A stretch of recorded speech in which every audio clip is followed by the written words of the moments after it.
Momen Idul Adha di Cikiwul, Kecamatan Bantar Gebang, Kota Bekasi, Jawa Barat terganggu akibat dugaan aksi premanisme. Warga yang seharusnya mendapat daging kurban secara gratis diminta untuk membayar Rp15.000.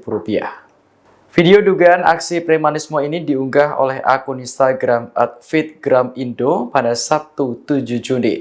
Disebutkan bahwa warga yang sudah mendapat kupon untuk penukaran daging diminta membayar Rp15.000 saat mengambil daging kurban.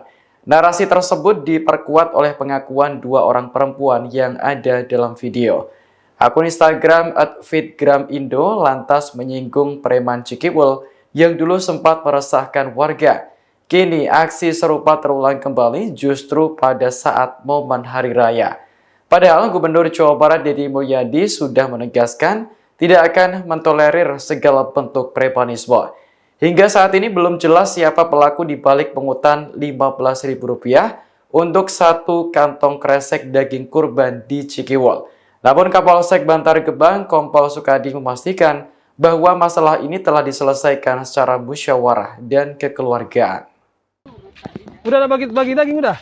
Udah. Nebus? Nebus. Berapa? 45. Satu kantongnya? Satu 15.000. 15.000. Ibu sama 15.000. Pak ada. Oke, siap. Makasih Bu ya.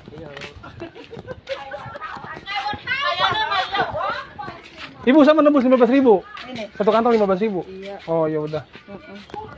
Mulik. Iya. Hah? Nebus ya 15.000 Mang Aming. Berarti 15.000 nebusnya. Nebusnya kasa? Bos Armin. Iya nebusnya. Nebus 15.000. Iya daging kurbannya. Daging kurban. Iya. Oke.